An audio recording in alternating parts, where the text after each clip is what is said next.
ہو گیا، جموں کشمیر جوائنٹ عوامی action committee کا موقف بھی تسلیم ہوگا کہ یہ ریاست ہماری ہے، ریاست کے وسائل ہمارے ہیں، اس کے اوپر دسترس ہماری ہونی چاہیے، اس پہ حکمرانی ہماری ہونی چاہیے۔ قدم بڑھاؤ، اس کا فیصلہ ہم کریں گے، اس کا فیصلہ ہم کریں گے، اس پر حکومت ہم کریں گے۔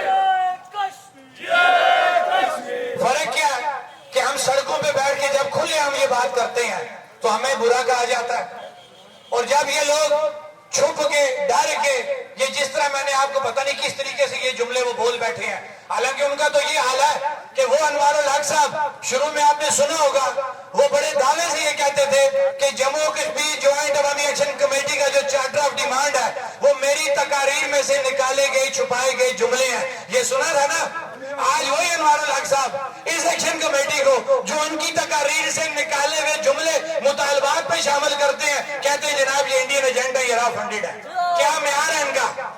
ان پہ کبھی اعتبار نہ رکھنا، ان کا کوئی دین امان نہیں ہے۔ یہ لمبی بات ہو جائے گی، صرف آج آپ کو یہ بات میں نے کلیئر کرنی تھی کہ آپ کوئی بھی ایسا ناجائز مطالبہ نہیں کر رہے کہ جس پہ آپ کو شرمندگی اٹھانا پڑے۔ دونوں چیزیں آپ کو میں نے کلیئر کر دی۔ جہاں پہ بات آئی 12 سیٹوں کی، میں الفاظ یہ کہتا ہوں کہ یہ ممبران اسمبلی چاہتے ہیں کہ یہ 12 سیٹیں ختم ہو۔ اور دوسری بات حق ملکیت حق حکمرانی، جو ریاست بھر کی عوام چاہتی ہے کہ ریاست کے وسائل پہ ریاست کی دسترس ہو اور اس کے ایگریمنٹ ریاستی انہی حکمرانوں کے ساتھ ہو، یہ ہے ہمارا حق ملکیت حق حکمرانی، جس کو آج خود ریاست کا یہ جو جیسا بھی جیسا سسٹم ہے ہم اس سسٹم کو مانتے ہیں، اس کیبنٹ کو مانتے ہیں، اس وزیر اعظم کو مانتے ہیں۔ آج اس وزیر اعظم کی اس ویڈیو کلپ سے یہ بات ثابت ہو گئی ہے کہ ریاست کے لوگ بالکل جائز بات کر رہے ہیں اور ان کا حق ملکیت حق حکمرانی تسلیم کرنا پڑے گا، بصورت دیگر یہ معاملات آگے نہیں چلیں گے۔ میں نے کسی سیاسی جماعت کے خلاف بات کر لی ہے، میں نے کوئی مسئلہ کے خلاف بات کر لی ہے، میں نے کوئی برادری کے خلاف بات کر لی ہے تو وہ کھڑا ہو کے کہہ سکتا ہے کہ جناب آپ نے یہ بات غلط کی ہے۔ میں اپنے ہر قول و فعل کا ذمہ دار ہوں، میں جواب دینے کا پابند ہوں، ایکشن کمیٹی خود آپ کو جواب دینے کی پابند ہے۔ بہرحال ہم اس کو آگے لے کے چلتے ہیں کہ الحمدللہ آج گڑی دوپٹہ کے اندر اتنا بڑا عظیم الشان پنڈال سجا کے اتنی دیر تک کوئی بھی لوگ اس طرح آگے نہیں بیٹھتے۔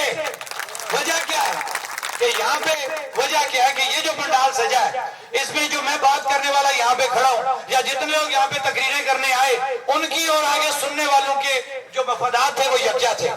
کہ آپ کو بھی سستی بجلی چاہیے، مجھے بھی سستی بجلی چاہیے، آپ کو بھی سستا آٹا چاہیے، مجھے بھی سستا آٹا چاہیے، آپ کو بھی پراپرٹی ٹیکس پہ کمی چاہیے، مجھے بھی پراپرٹی ٹیکس پہ کمی چاہیے، آپ کو بھی پاکستان طرز کا صحت کارڈ کی بحالی چاہیے، مجھے بھی صحت کارڈ کی بحالی چاہیے، آپ کو بھی یکساں نظام تعلیم چاہیے، مجھے بھی یکساں نظام تعلیم چاہیے۔ یہ وہ بنیادی چیزیں ہیں کہ جو میری اور آپ کی، میری مراد سٹیج پہ کھڑے لوگوں کی، تقاریر کرنے والوں کی اور تقاریر سننے والوں کی یکجا ہے۔